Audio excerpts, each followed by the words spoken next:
Hello, Internet. Good morning. I'm Ryan Ingram, and this is the Friday morning live real estate chat. So, really looking forward to hearing some questions from you all. Let me go ahead and get these, get all set up. So, post your questions in the chat whenever you have them. And as always, like any good channel on the World Wide Web, let me go ahead and throw up this disclaimer saying that this is not legal or professional advice, and you should most certainly seek out expert advice and opinions about your personal matter before you take any action on anything that I ever say, which is also just good words of wisdom to live by.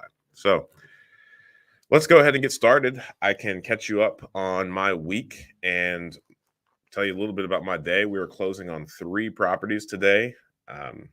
For the most part, they are occupied.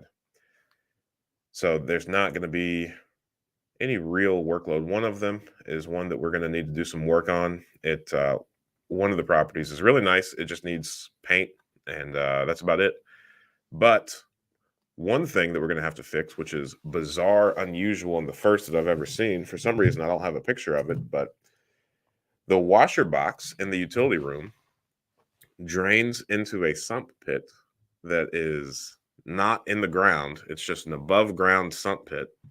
And the sump, I guess, whenever it activates, the line goes straight up into the attic, across, and then into the stack. So I guess whoever installed this said that that would be a much easier solution as compared to jackhammering up the floor and tying into the stack appropriately. So I think that is really interesting, but obviously we're going to fix that, do it the right way, jackhammer up the floor, tie it in, so we're not using the pump to simulate gravity. And there's just really no need for that ever. I don't see how anything positive can come from that. So that'll be fun to fix. Good morning. Yep, all's well with me. I appreciate you being here. Let's see. I've got a list of questions from the comments that I've gotten in the channel the past week as well. Real estate is an investment. Real estate is an investment. I wanted to talk about that for a little bit as well.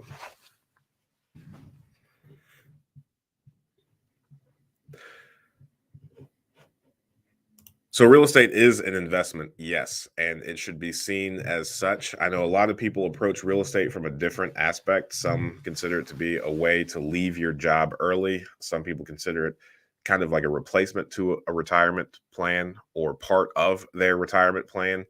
And I think it's really important to note that there are 4 main ways to make money in real estate investing. The first way is obviously the cash flow. I think that's what most people talk about. And the people that want to retire early, I think this is the part that they hone in on, is the cash flow that they're going to get on a monthly basis when that property is rented out.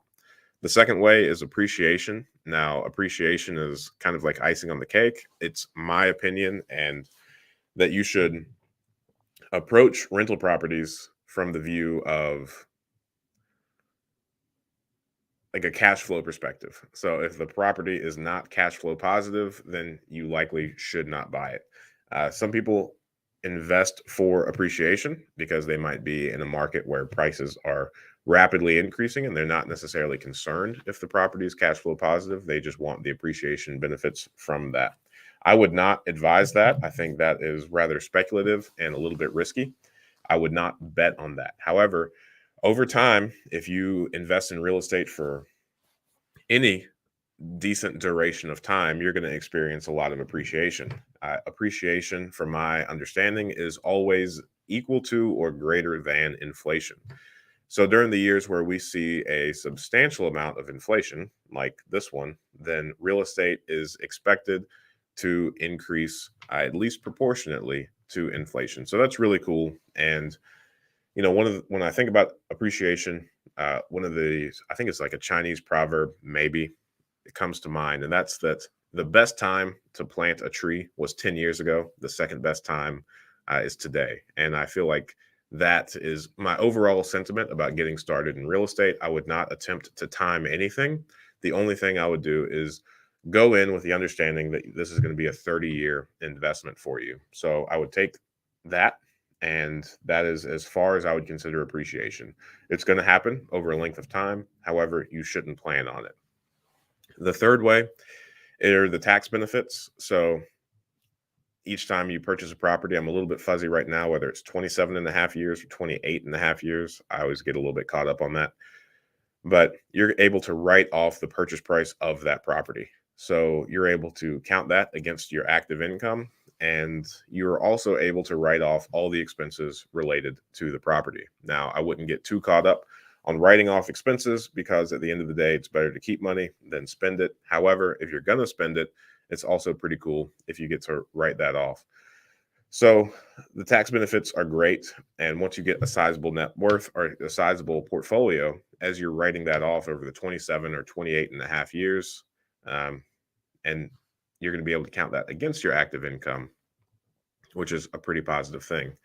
The fourth way, which is only applicable if you use leverage, which is the principal pay down. So if you have a property that's rented out, then you are going to be able to use the rental income to make the mortgage payment. And part of the mortgage payment is your principal pay down. So you're essentially taking a portion of all of the rental income that you receive, and you are saving it for later, or it's going against the mortgage. And that's going to accumulate over the appreciation, along with the appreciation. So I would say that considering all four of those factors, cash flow is one of them, and not nearly the largest way to make money from real estate investing. And because it's not necessarily the largest way to make money from real estate, then it makes me concerned when I hear people and am talking with people where they have full expectations of retiring in like 2 or 3 years based solely off their real estate income. And the issues that I have with that are, first off, cash flow is one way, but also not the largest of ways to make money in real estate investing. And also, in order to grow a sizable portfolio, one that would allow you to retire, the cash flow, any cash flow that you're able to, you should reinvest that into acquiring additional properties.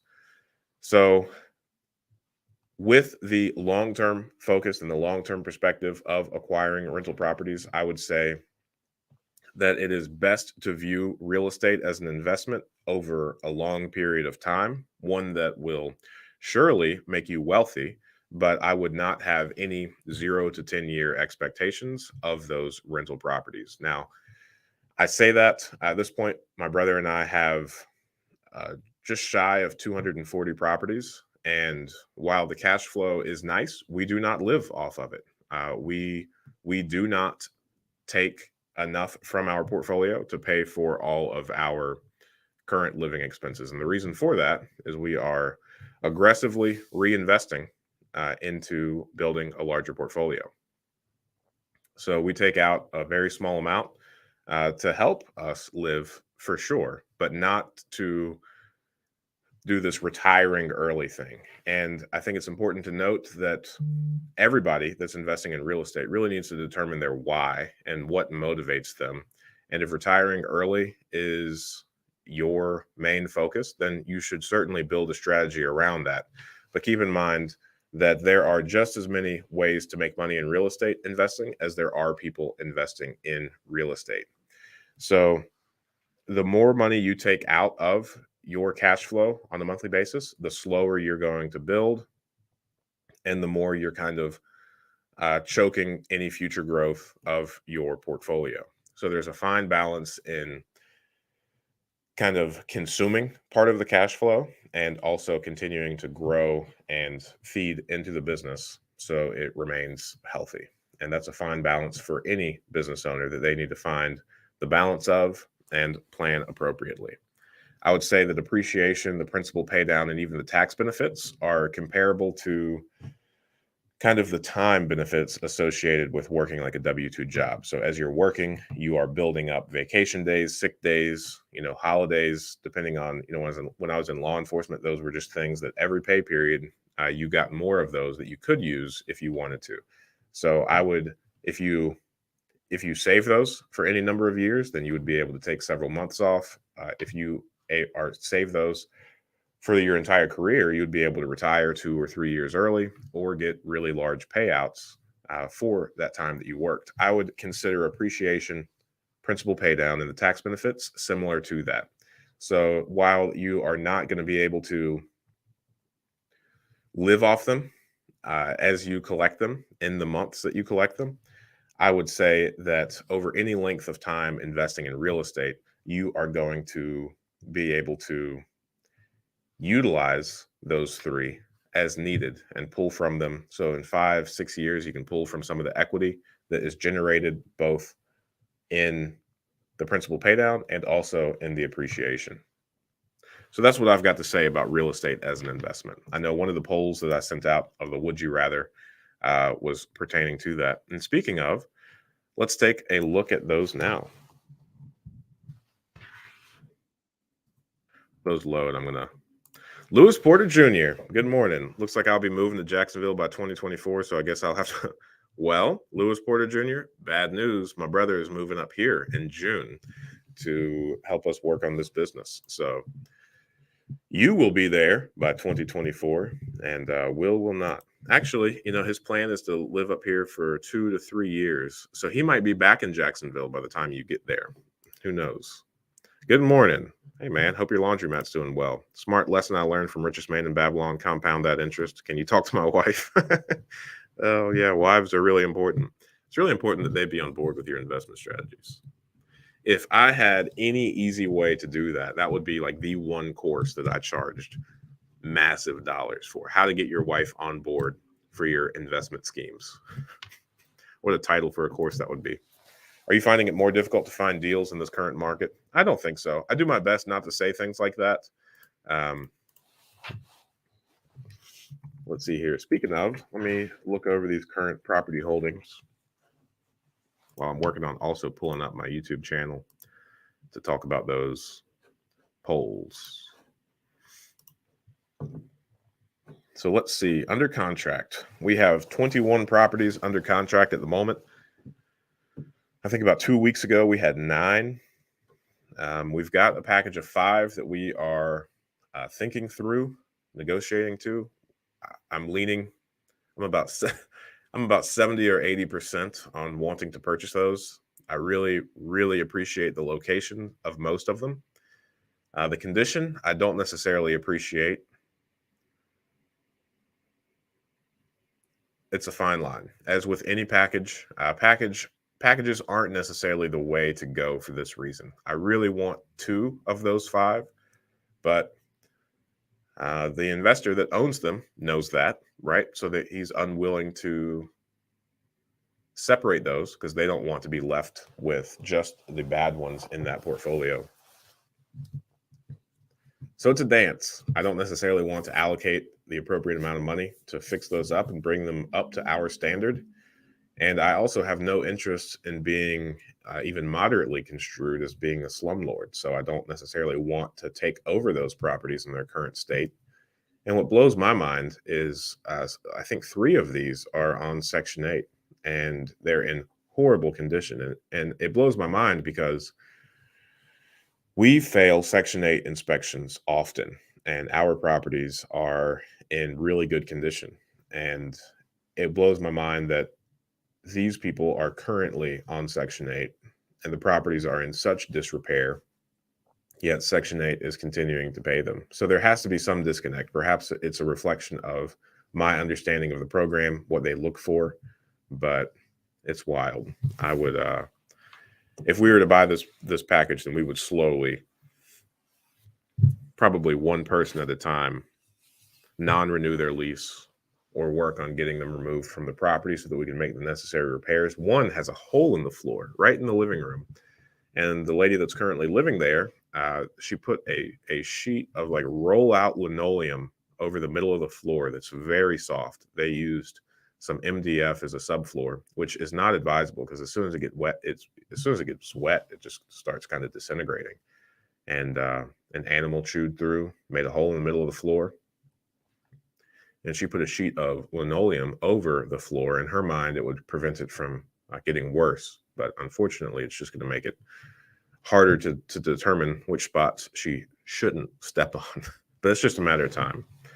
And if some of you are imagining what I'm talking about, then you're like, why is there just a piece of MDF in the middle of the floor? Well, it's because in typical slumlord fashion, one of my least favorite pet peeves are painted floors. So I guess since they decided to paint the hardwoods when they had that issue, they put down that piece of like MDF plywood type material, and then they just painted that the same color as the rest of the floors. So that's the current state of that. Again, it's a package, not a deal. So 21 properties under contract. A lot of these are coming off the MLS. There are a few off market. Let me count. So of these 21,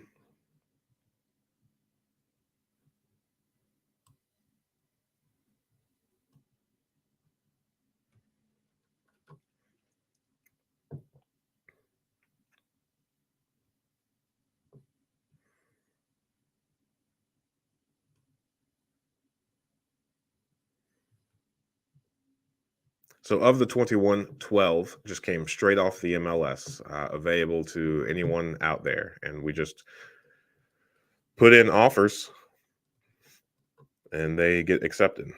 So then the other 9 are from off market, and that is a mixture of realtors, just off market deals from realtors, and also wholesalers.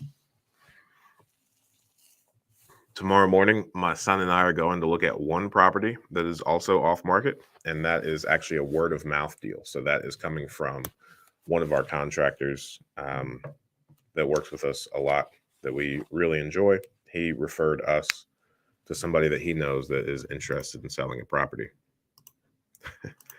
Good morning.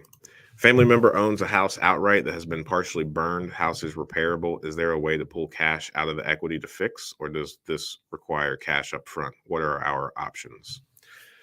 Let's see here.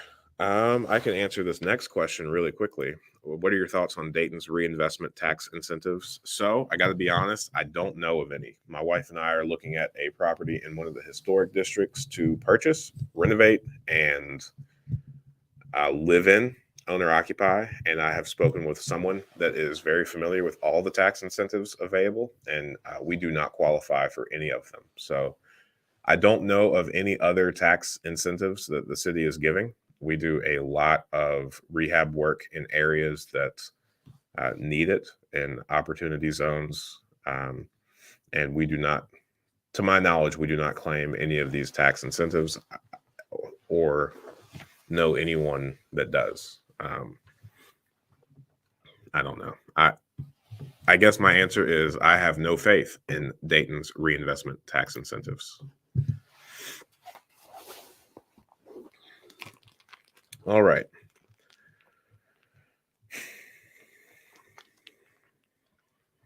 Well, I wouldn't know how to do this. So if it's partially burned, I would not know how to pull out any of the equity. I would say that this does require cash up front.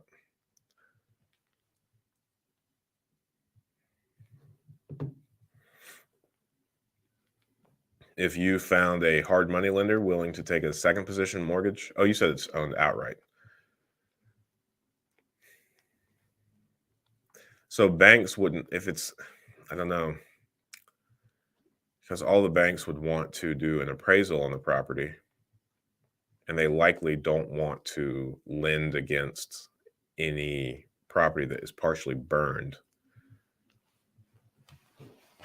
So I would say hard money or private money is likely your only options that I'm aware of.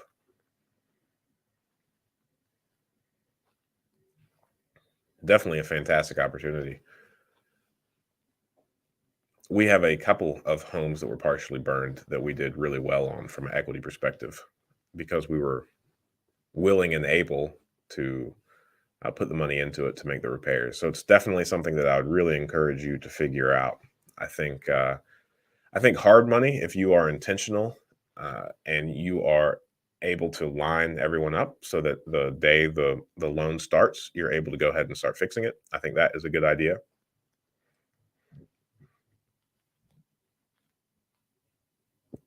If you have another family member that has any cash, I would figure out how much money you're actually looking for. Is this a $20,000 rehab? Is it a 10,000, 5,000, 30,000? I would figure out, put a face to the name, and then I would solicit a few people that you think might have that money and secure it with a first position mortgage on that property. And then also keep in mind that people can use their previous employer's retirement plan for them, roll it over into a self-directed IRA or 401k, and lend to you from that. So the prohibited parties, the people that cannot lend to you, and you want to double check this for sure. From my understanding, it can't go vertical. So like your mother and father cannot lend to you via their retirement. However, your mother and father's brothers or sisters can. So all of your uncles and aunts can lend to you from their retirement account. Your brother can lend to you from your retirement account. However, your son cannot. And similarly, like your father-in-law, mother-in-law, they cannot lend to you. So as best as that makes sense, vertical is probably not okay, but if it's horizontal at all, then it's likely fine. All right. Any questions you have, go ahead and throw them in the chat. Happy to answer them. Let me look through these other. Oh, I got distracted. And let's go over to these polls. Would you rather own a franchise or start a business? 73% said start a business. That's pretty cool. Would you rather buy from a realtor or buy from a wholesaler? 68% said they would rather buy from a wholesaler.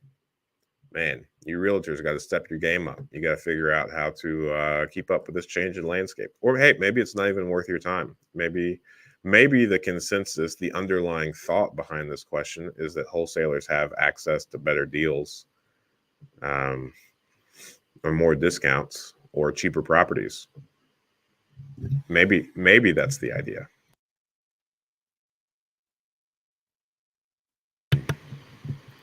Would you rather have your dream home or have a portfolio of 20 properties?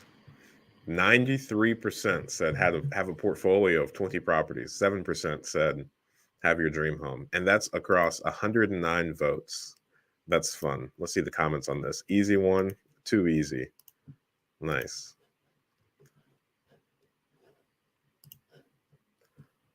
Would you rather flip a property for $100,000 of profit or do a cash out refinance on a rental for $80,000? 72% said cash out refinance on a rental for $80,000, and I have to agree with that. I think that's where it's at. Also, keep in mind, whenever you do a cash out refinance, that is not a taxable event. So all $80,000 that you pull out of that rental property is tax free because it's debt. You're going to have to pay it back. It is not a capital gain. Would you rather spend $20,000 on a roof or spend $20,000 on the foundation issue? 66% over 106 votes said spend $20,000 on the foundation issue. That makes sense, I guess. We recently spent $20,000 on a roof. It was a big roof. It's a 3,000 square foot house. It had 4 layers and the original like cedar shake shingles under it. So it was a huge job and it needed all new decking. Also, the soffit's fascias wrapped in metal and new gutters. It wasn't quite 20. It was like 18 and a half. Would you rather do a cash out refinance on your home or use a HELOC? 66% said do a cash out refinance on your home. Let's see here. There was one comment. I recently made this choice. Cash out refis have a fixed rate and you can have a 30-year term. A HELOC has a variable rate and a shorter repayment period, but you can keep them open for a long time. Use what you need and pay it down. I had a renovation project and wasn't expecting to need continuous funding, so I picked a cash out refi. That's smart. Having options is really fun. It's very beneficial. Would you rather have security cameras on each property you pay for Wi-Fi or use a software for occupants to submit quarterly self-inspections? Oh, Eric, you commented. You said, I think I missed your live video yesterday. You didn't miss it. I did not do one last week. I was out of town. I was in Nashville, Tennessee. Hotels are hit or miss. I always try to plan on doing a live stream there, but the internet cannot be trusted. 55% said have security cameras on each property. That makes sense. That's significantly more expensive. Probably like 1,000 times more expensive than the software for occupants to submit quarterly self-inspections. Oh, this is a big one. Let's see here. Oh.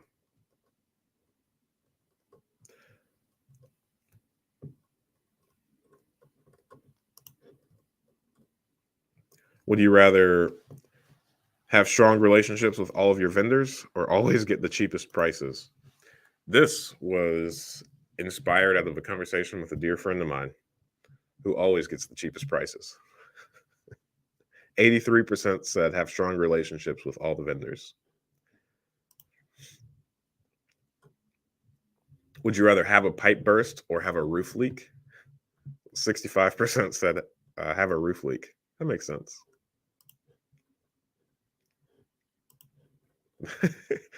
Cleon said this poll is just bad juju. That's true. All right. I think we're all caught up. All right. What contractors do you use for your rehabs? As many as I can find that are willing to work hard and do good jobs. So that's a good question, Hugh Roberts. All of them. Good morning. What would the pros be to buying vacant lots, and do they rise in value similar to houses? I don't know of any. So I guess the benefit of buying a vacant lot is that your only expenses are the taxes, which are generally pretty low, and then the mowing costs in the summer. And you really want to stay up on the mowing and stay ahead of the city, because the city knows where all the vacant lots are, and they are very quick to mow them and charge you $500 a cut. That might be a little bit of an exaggeration. It might be about $300 per cut. And then the other pros, I mean, they don't really appreciate in value like homes do. It really depends. Like for a while, like we've got a couple of vacant lots that we bought from the city for just a couple $100 each. We're buying one right now that's adjacent to one of the properties that we own, just because it's owned by the land bank. We're buying it for like $300. Vacant lots are fun to think about. I think that as soon as it starts making sense to build in the area, then the lots will increase in value a good bit. But there's no way to be able to even remotely guess on when that's going to be. But whenever it is, I think it's going to happen overnight. I think vacant lots, historically have gone for like $600 here in the city. And the moment that it makes sense to build, I would say those lots are going to start going for $5 grand, 10 grand, 15 grand, depending on where they are. So I don't know. I wouldn't do it. I wouldn't do it. I've done it a couple times, but there's always been like a reason behind buying the vacant lot. Like it's adjacent to a property that we own. And we would just rather have it than not have it, add value to the property next door by making it part of the yard, stuff like that. How did you learn how to rehab a house? That's a good question. Very slowly. Very slowly. So we did not take on our first rehab project until we had 20 properties. So our 21st property was a full rehab, and I didn't know anything about it. I had never done it before. I just talked to a bunch of contractors, walked it with several contractors. I had them quote it. I didn't go with the cheapest quote, but I also didn't go with the most expensive. I used a general contractor, so I just wanted to use one person for everything rather than try to do the general contracting part myself. I would say at this point, like slowly, just kind of one project at a time. I don't think I definitely, there's no thinking about it. I definitely don't have the skills to do all of this work myself. However, I have a rudimentary understanding of how things are done and in what order they should be done. So I really don't think it is hard to learn, but I also think it's imperative that you have somebody that you trust kind of holding your hand for the first several, probably the first 10 even. And when I say someone holding your hand, I just mean like a general contractor that is able to kind of guide you through it. And you will make mistakes and you will lose some money and you will do things in the wrong order. And that's kind of to be expected, right? So a friend of mine called this business tuition. You could either pay a school to teach you, or you could go out there and make mistakes in real life, and they're going to cost about the same.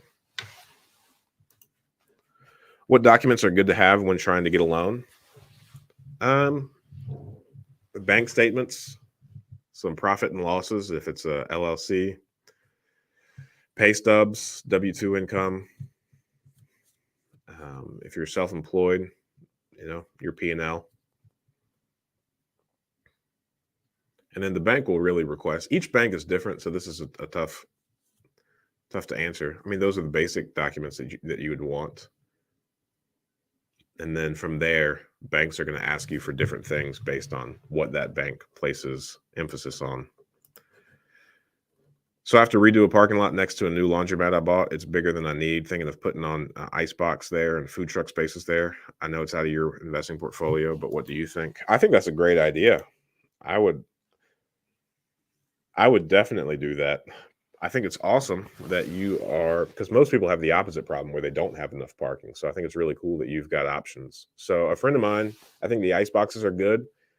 A friend of mine in North Carolina does pet washes, like little pet wash stations.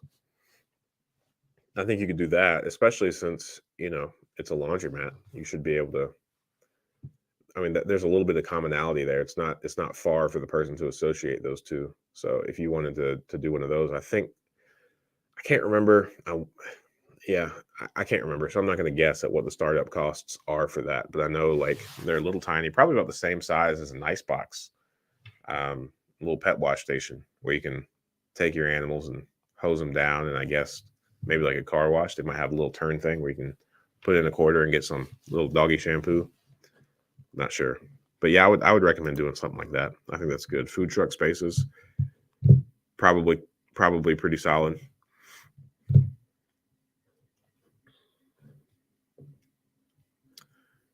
Maybe if it's not against any violation or city ordinances, if you had like one or two spots that you could lease out to somebody that wants to park an RV or something.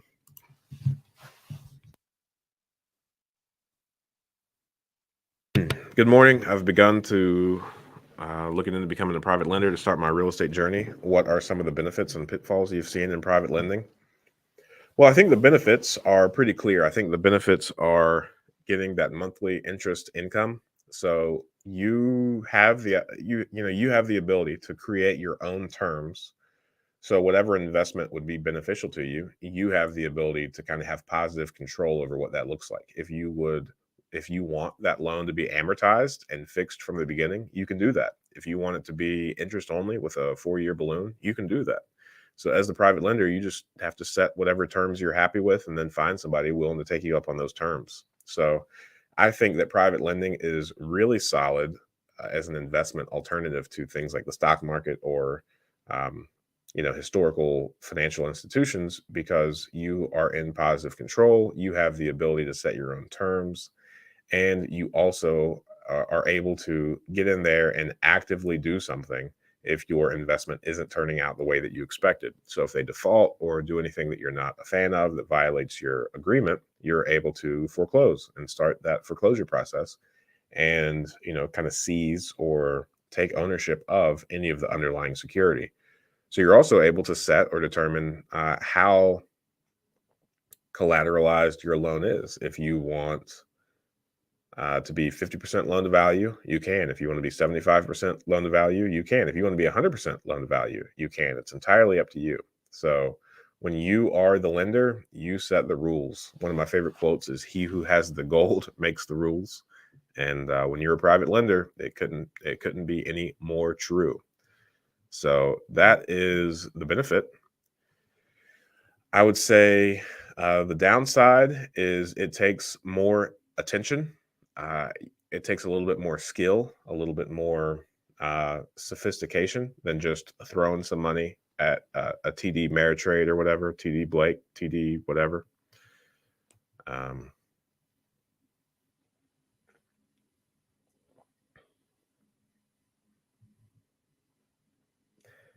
And then if you compare it to the actual underlying investment, right? So if you're a private lender on businesses, then I think one of the pitfalls is just the understanding of, if you were to actually do the business, then you would probably generate a couple more benefits, right? So like when you are the private lender, the only real benefit you're getting is the recurring revenue. You are not entitled to any of the appreciation, any of the opportunities to leverage because you are the leverage. You don't get any depreciation. You don't get to write off any of the business's expenses. So it's just really being the bank rather than the operator, so to speak. And then another one of the pitfalls is the inflation piece, right? So there's not necessarily inflation protection like there is on the operator side. So if a business is up and running, the business is protected by inflation because they're able to raise their rates, they're able to depreciate their assets, and their businesses, the valuation, especially if it's like an underlying asset in real estate, then you're going to be able, like the real estate appreciates, equal to or greater than inflation. So when you are the lender, let's say you lend money out at 8%, if inflation is deemed to be 10%, then you pretty much lost 2% purchasing power that year. So I would definitely try to make sure that if you're a private lender and this is, if maybe a small percentage of your portfolio, you can do kind of long-term lower interest rate loans. But I would say for the bulk of it, you're going to want to make sure that they're kind of short-term loans so that you can adjust for the rates of inflation as you learn about them. And I would also just make sure that you stay up to those CPIs, those projections, and also just like the costs of things like gas, milk, and make sure that you are not accidentally losing purchasing power. I would say that's a pretty fair assessment based on everything that I know. If there's anything additional that I did not include, it's because I don't know it. I think I've pretty much exhausted my knowledge of that. I like it. I'm a private lender and I enjoy it, but that's with like a small portion of my kind of portfolio, so to speak. The bulk is of me being an operator and utilizing other people's capital to grow the asset base. But I do appreciate the recurring revenue. And I have been like a private lender in situations where, so like our vehicles, for example, I bought my wife a van. It's a new van. We spent like 40 grand. Instead of taking that 40 grand and using it to buy that asset, I took that 40 grand and lent it out at 12%, which, there's a delta of like $100 per month in the payment. So that new van is costing me $100 per month. And at the end of the 5-year term of that car payment, I'm going to have my initial 40 grand and that vehicle rather than just that vehicle that's now worth significantly less. So over the long term, I am, keeping my capital and acquiring an asset over that 5-year mark. Over the short term, I'm paying $100 per month for that loan, but over the 5-year period, I would say that's a pretty solid deal. So in situations like that, when you're trying to cover your monthly payments, I think being a private lender is great. And I would say that knowing everything that I know, my ideal setup would be that I have enough money lent out that is bringing in that monthly recurring revenue to meet all of my living expenses. So if I were to just stumble across a couple $1,000,000 and I tried to figure out how, or even like two or $300,000, right? Like if I try to figure out like where am I going to allocate these funds and why, I would say I would take a look at my monthly living expenses and try to lend out enough to cover those, and then I would invest the rest of it in like assets. or be the operator with the remainder of those funds.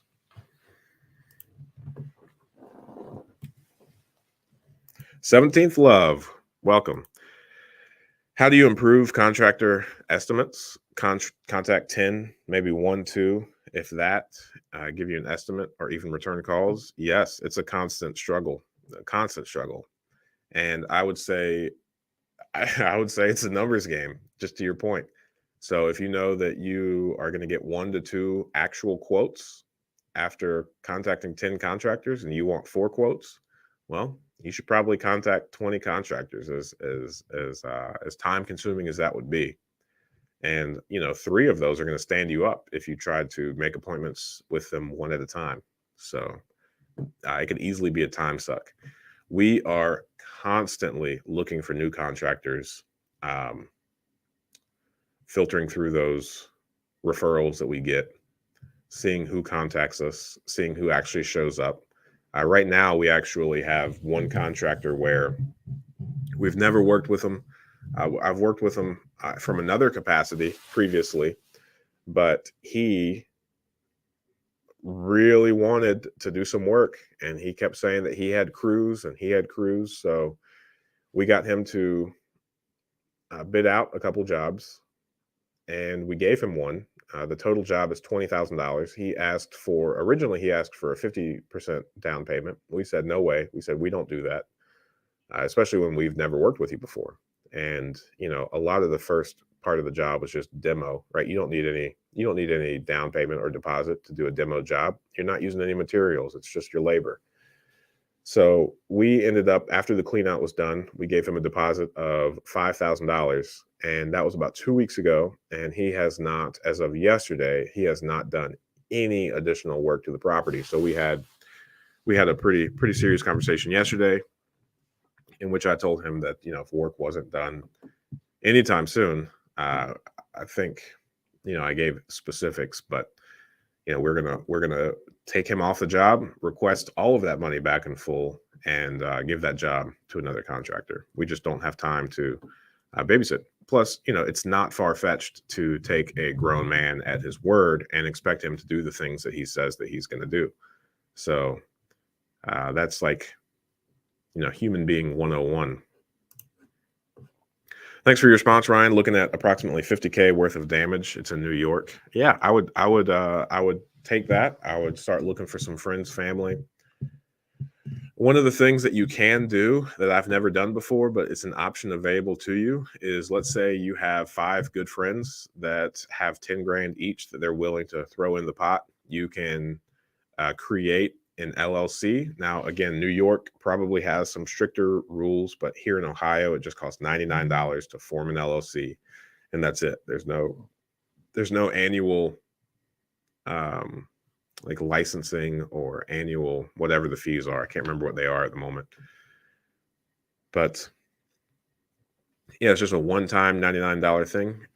If this is something that people want to do, you can create an LLC, have $10,000 per share, 5 shares, and then whatever entity that you own the house in, you can create a promissory note between you and that LLC with the 5 shares, the 5 members, $10,000 each. You can create a promissory note, 10, 12%, whatever you guys decide. And then you can pay that so that each person makes 12% on their money. And there's just one promissory note between you and that group of friends. So that is an option that's available to you if you have 5 people with 10 grand each. And then it can be secured by a first position mortgage on the property, which is way over collateralized. So you're probably like 10% of the property value. Hugh Roberts, where do you look to find contractors? Google, Home Advisor, Home Depot over Home Advisor. I joked this past week that we need to talk to our local Home Depots and create like a little job fair. Set up a table at the entryway, kind of like the Girl Scouts. But yeah, set up a little table, have some flyers, have some testimonials about what it's like to work with us. Yeah, man. There's not a good way to do this. Word of mouth is the best, but again, prepare yourself for a numbers game. Just like looking through deals, right? You're going to look through 100, 200 properties before you find your first good deal. You're going to look at, talk to, and get run around by 20, 30 contractors before you find one that is hungry. And then it's funny, it goes in cycles. Like for a while, we were on a really good run of contractors, and then I acknowledged it. It's like overnight they fell apart. We had some contractors. We had two contractor breakups this past month, where crews that we've been using for a while now decided that they don't like each other anymore, and one of them just completely dissolved. The other turned into two different sets of contractors that we now work with. So it's a roller coaster. I would say contractors and financing are the two hardest parts of real estate investing, not what you mainly hear about of the residents. I would say if there's probably a third leg there. Finding good lenders, finding good contractors, finding good residents. The three pillars of real estate investing. Each of them are extraordinarily time consuming to attempt to get ahead of or conquer.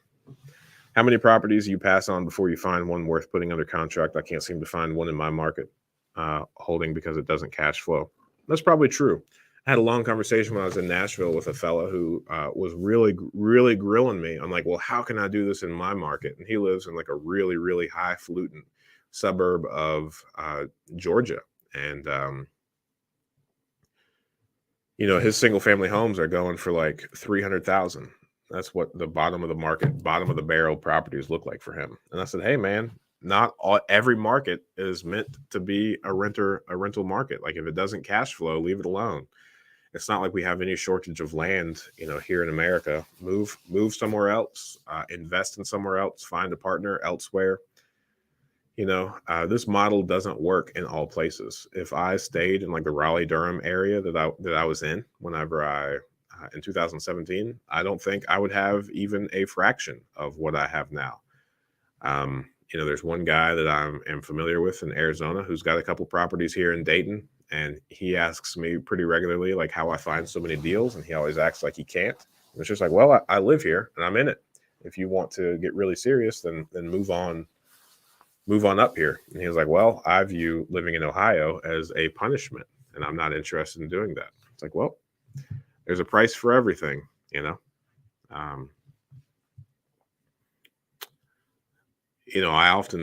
so when I first moved here to Ohio, I never thought that I would leave North Carolina, and I made the decision. I was like, okay, this is a temporary thing.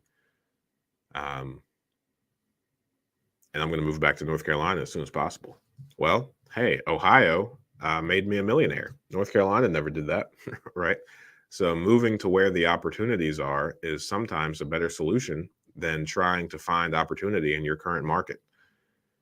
I think if a big hedge fund were to move in here, take an interest in Dayton, it would absolutely wreck us, right? We would not have a business model. If a hedge fund that had access to cheaper capital started buying up the properties that we are currently interested in, then we would quickly not be competitive in this market, and we would quickly be out of opportunity. So a lot of the markets that, have all these like positive demographic, all these stats that, corporations pay consulting firms too much money to acquire. If you have positive, population growth, job growth, all these metrics that I really don't care about, if you're in a market that has all of those things, then you're likely competing with massive old money family office hedge fund style people, and being the entry level new guy, you're probably not able to compete. So if it's a rental market at all, so I wouldn't suggest anybody spend $300,000 on a rental property. And I think that's what this remote work in the pandemic is going to start doing. I think it's going to allow people to keep their jobs, work remotely, move elsewhere, and take advantage of the cheaper cost of living that some markets are able to afford. Not all markets are equal, and not all opportunities are equal. Pet wash is a great idea too. I would do the ice box. It's hard to mess up ice. Good morning. Thanks. I've been having serious thoughts about moving to a better market for buying and holding. I would do it, man. I would do it, especially right now while there is an excess of capital in the markets. Like everybody, they printed a lot of money. Lending is still kind of favorable market. Our interest rates are on the rise, but they're still historically on the low end. Um, I think it's a good time. I think it's a really good time.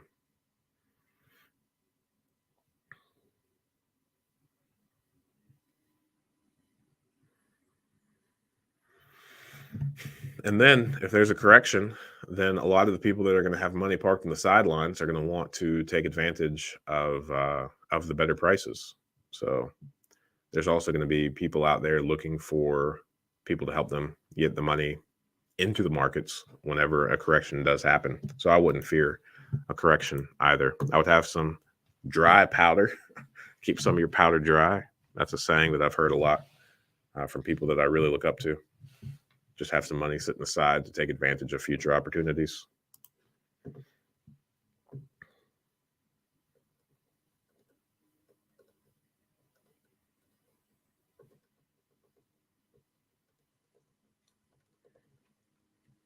Let's see here. Let me look at a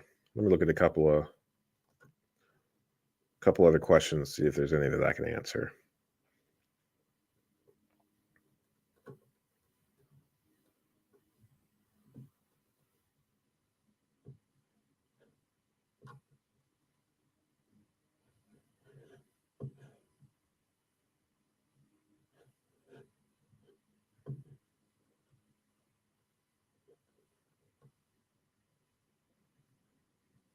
How to calculate real estate rehab costs? That's a question that comes up a lot, and it is different for every single market. So, labor rates vary depending on cost of living in different areas, which really determines what the contractor prices are going to be.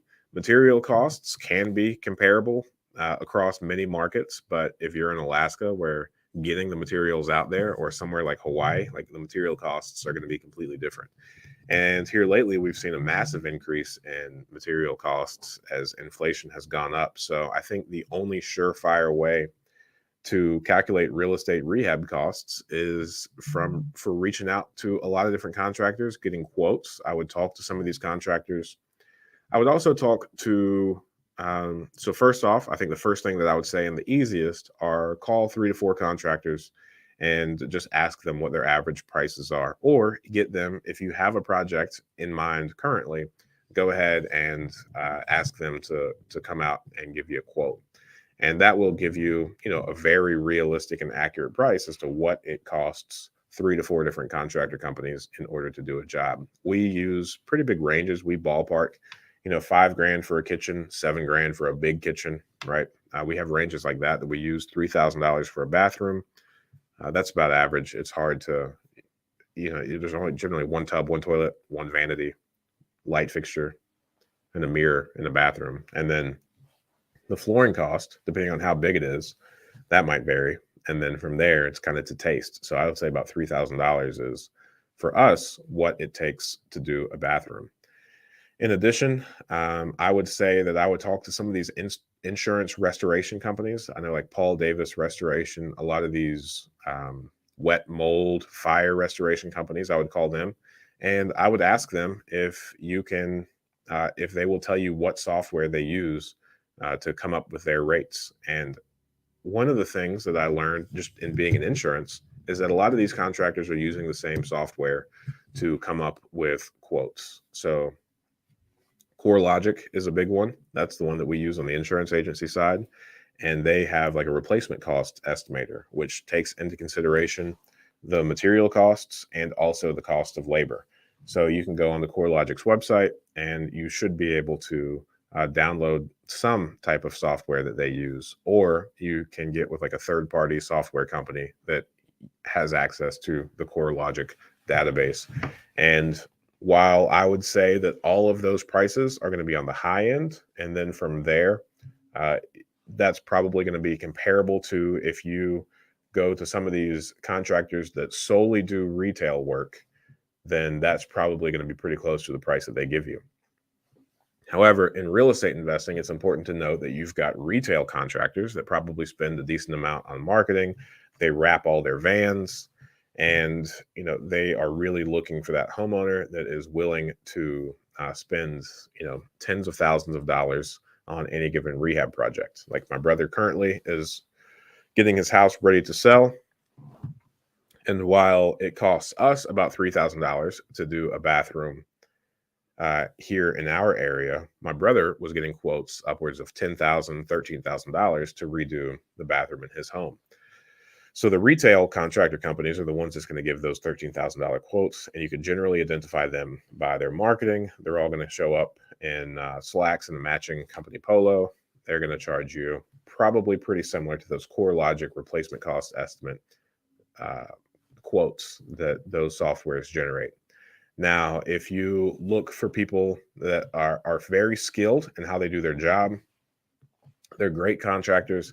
They don't spend any money on marketing. They probably don't have a website. They probably don't even have like a Google review. They definitely don't have any like wraps on their vans or anything like that. They show up to give you a quote dirty from the job that they have already been on that day. Those are the people that are likely to give you better prices and would really take a lot of stock in getting that regular, routine, reliable business. So if you've got a decent number of properties, then they are going to love you because they know that you're going to continually give them work. You're going to be a repeat customer, and they don't have to do any marketing. Because I have a tough enough time doing the job that I have at the insurance agency, where I'm sitting behind a desk all day, right? I don't need to use my hands for my work. I can be free to be on the phone.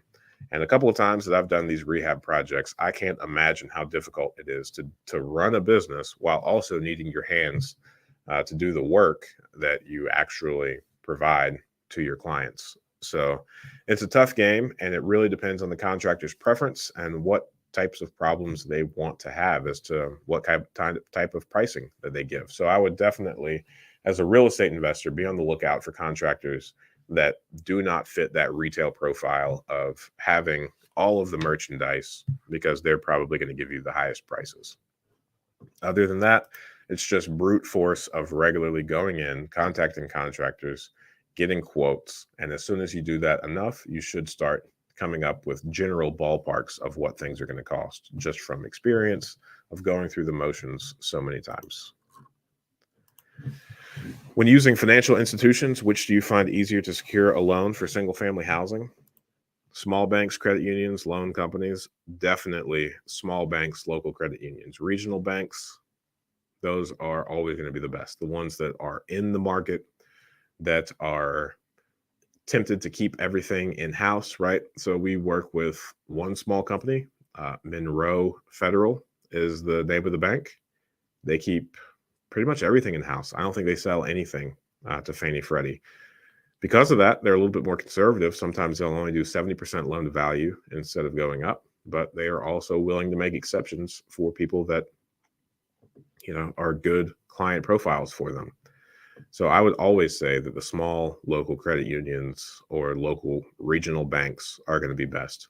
If you start getting into like the Chases, Bank of Americas, they're going to immediately want to sell everything over to Fannie Freddie, and they're only going to be interested in these cookie cutter deals. So if your business model is buying $150,000 homes in your personal name using a Fannie Freddie loan, and you've got a high W-2 income earning job, you have no problem qualifying for these loans, then they might be a good fit. But as soon as you start getting 3, 4, 5 of those, and your debt to income now has to factor in the mortgage payments of multiple properties, you're going to start falling outside their mold, and you're going to kind of wear out your welcome at institutions like that.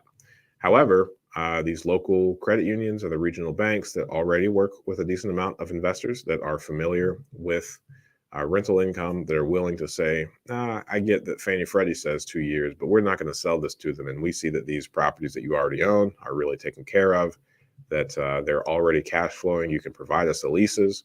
We're going to make an exception, and we're going to loan you the money. So I would definitely say that local credit unions are the best.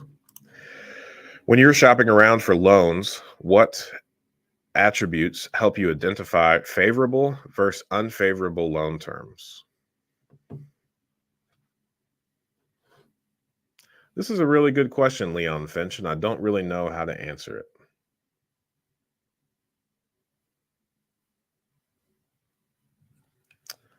Um, whether a loan term is favorable or not is really up to you. And it's really up to the individual problem that you're attempting to solve with that loan. We've got some loans at like 15% because they helped us solve a problem.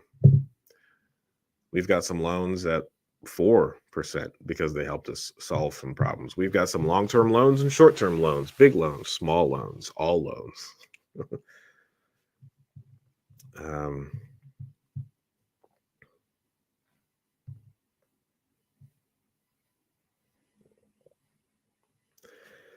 yeah, there's not really a box to fit these in. It's really up to you. There's no good answer.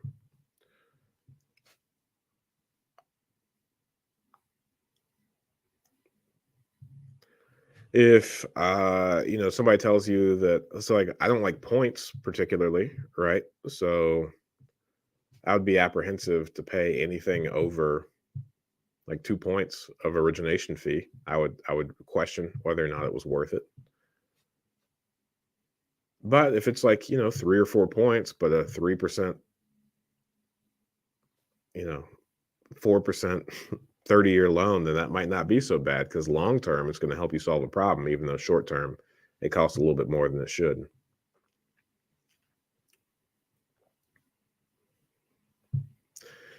I would say for the most part, if the asset that you're getting the loan on still cash flows to your satisfaction after the loan is completed, and it allows you to free up capital to deploy elsewhere, either on other properties or as working capital or anything else that you want to do, then I would say it's probably a good loan.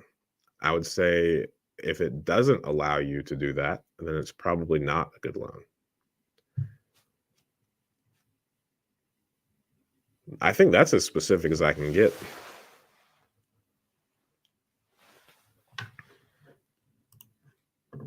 Great question. And I think that's one that really needs to kind of always be revisited, and to make sure that your loans fit what it is that you're after.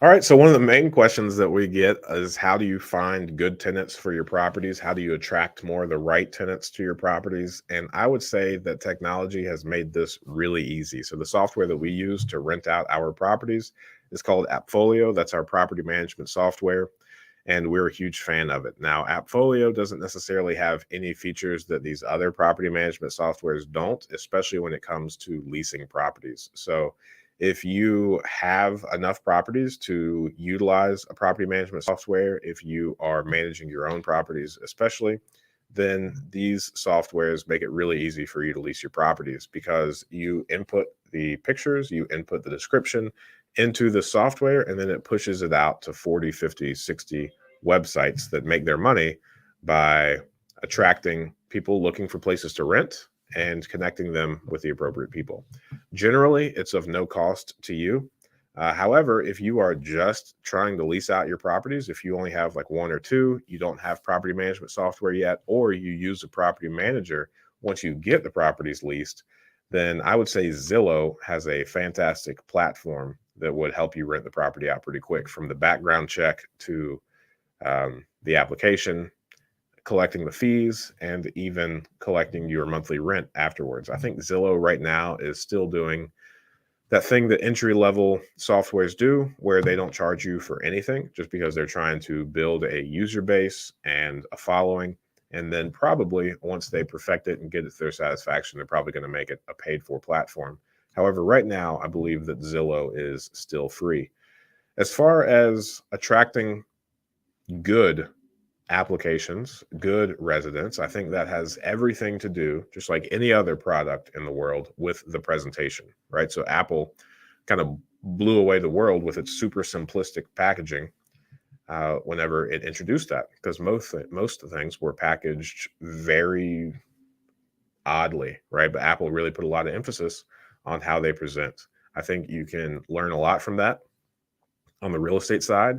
And I think that we attract above average applicants for two reasons. First off, because the way that we present all of our properties, we go above and beyond to make sure that these are quality properties that we're putting up for rent. We're very professional in our interactions with applicants. We're very straightforward on our expectations of them and their expectations of us.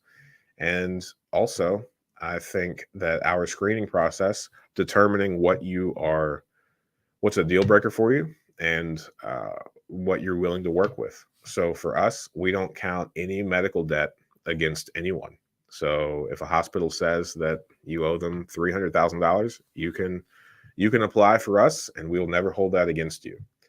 That might be a deal breaker for some people, but I would say whatever your criteria is, be consistent with it and do it at the same time every time, and also be very familiar with your equal fair housing opportunities laws and make sure that you do not violate any of those.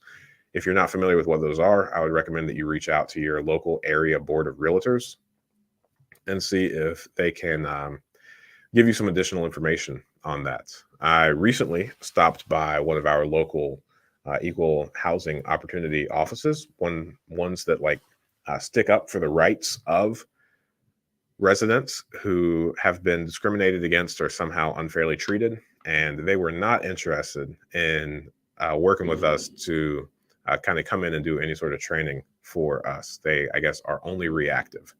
But I have to assume that they are the opposite of how most people would react, and that most people would love to teach you how to treat people better and make sure that you don't violate any of these things unknowingly, because they say ignorance is never an excuse. So make sure that you go above and beyond to educate yourself in that manner. Other than that, make sure that you treat people extraordinarily well, be very professional, and present your properties very, very well. We like to think through the lens of, we're going to hold on to these properties for the next 50, 70, 100 years even, and we want to partner with people to keep them in really good shape. We are not interested in having any deferred maintenance on our properties. We're not interested in having routine issues that we do not fix. If somebody complains about something not working appropriately, we fix it. Now, if it's something that they contributed to, we do charge them back for however much it cost us to fix. But nonetheless, we do not want anything on our properties broken. And I think once you regularly do that, once you get in the rhythm of doing that, good people have good friends, and you're going to get a reputation, and then word of mouth is going to be very advantageous for you for always doing the right thing by everybody and always providing an above average platform. Last question. Is it difficult after retirement to get loans and get into the retail market with your life savings?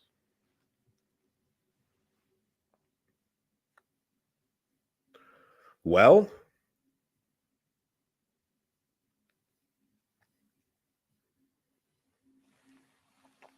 I'm trying to think through all the retired investors that I know.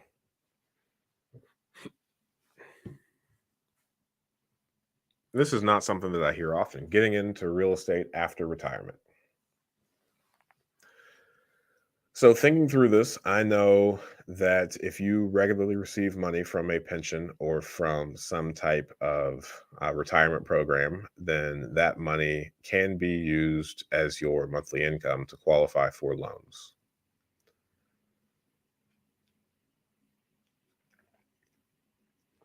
I would say that after retirement and before retirement, you should acquire properties into an LLC, especially if you are interested in acquiring a larger portfolio, and establishing that LLC sooner than later so that you can start on getting your 2 years worth of business history in order.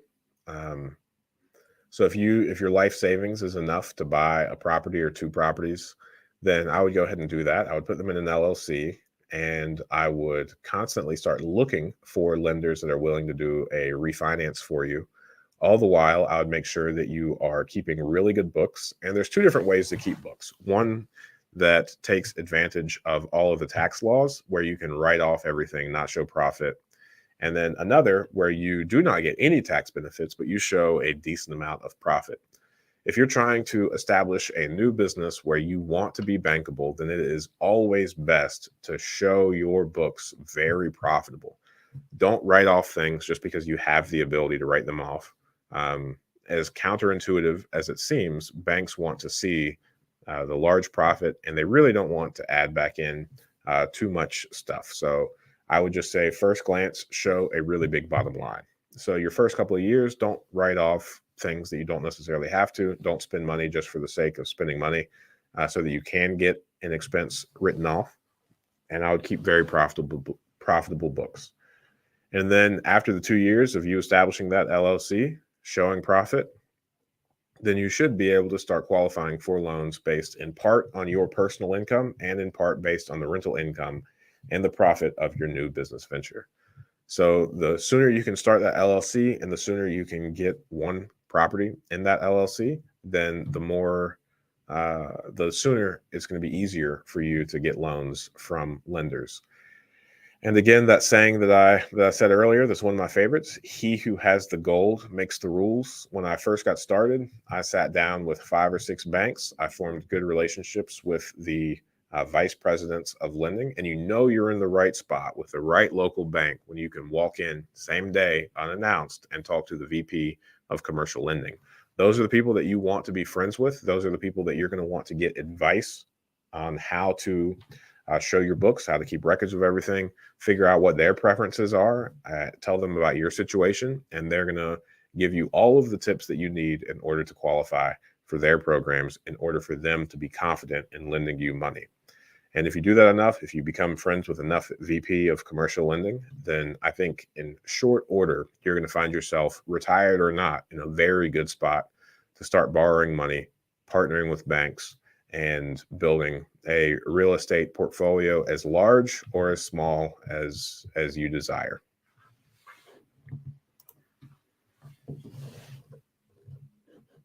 To me, in my head, that was a great answer.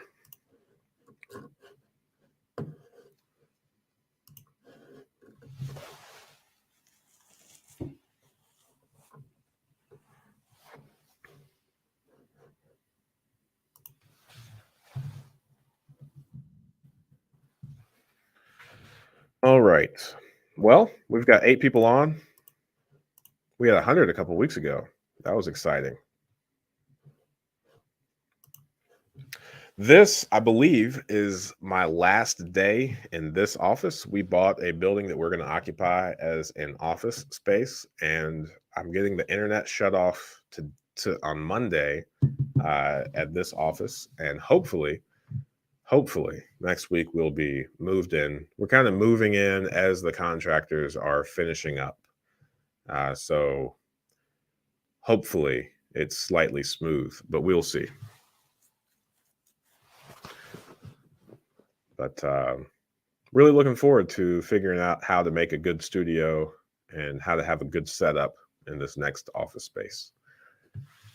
And that's a building that we hope to occupy for the next couple decades. It's right in the middle of where we are rehabbing regularly. So I'm really looking forward to being right in the thick of things. Thanks. I appreciate the confidence. All right. 12 people on. Any questions you have, go ahead and post them in the chat. I will look through the questions that I have. In your lending activities, would insurance on your loans be a good idea for protection? So you should always have insurance on the properties. And as you get loans, the lenders are going to be added as the mortgagee, and that will protect them plenty when they're added as the mortgagee. You don't have to get insurance on the loans. I don't even know if if that's an option, because especially on secured loans where there's an underlying asset, so long as you have insurance on that asset, then the lender's protected. Good question.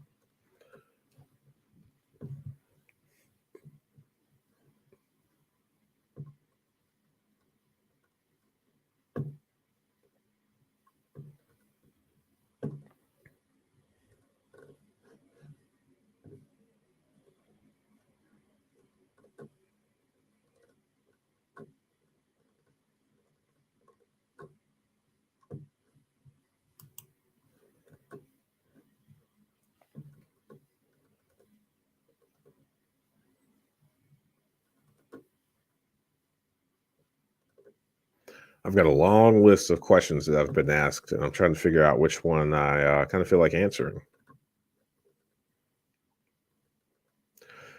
We've talked about a lot of them today. How to get a rental property loan. We talked about that for a while. Making money in real estate. We talked about that. There's the four main ways: the cash flow, the principal pay down, the appreciation, and the tax benefits.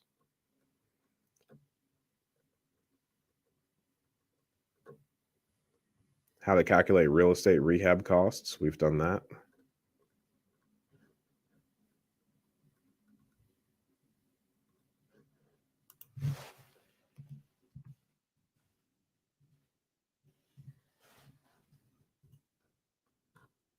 Well, hey, we may be at a good spot. We may be able to call it a day.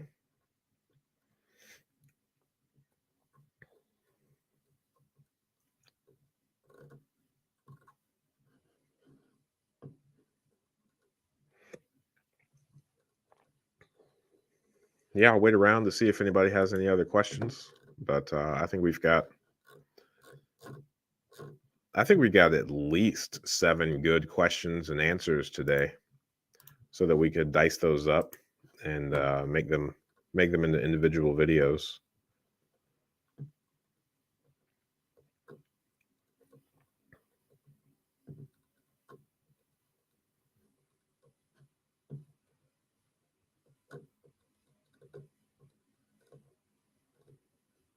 Yep. Yeah, I'm good. I'm happy reading through these questions. I don't have any good answers on the tip of my tongue for many of these.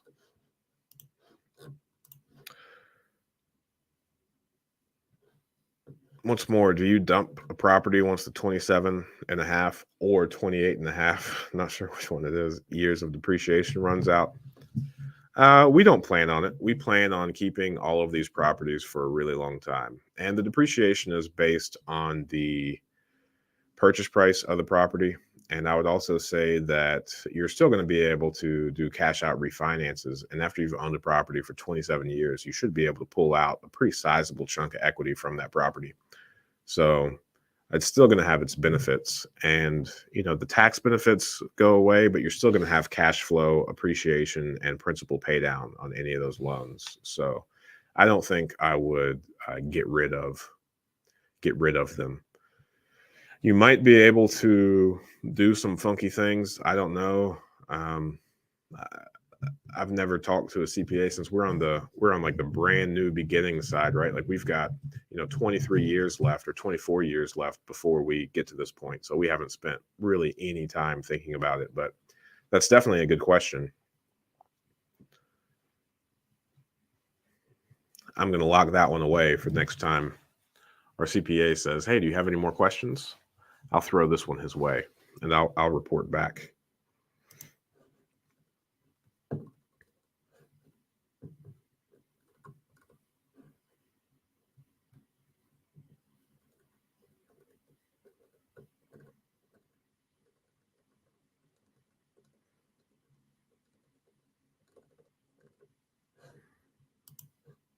All right.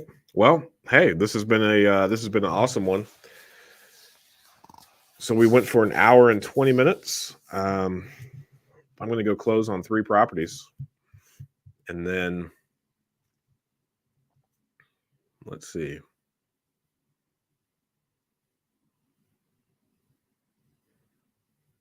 Yeah, I guess next week, 8 a.m. Eastern Standard, I will be right here to answer any questions that you may have. So I'll talk to you then.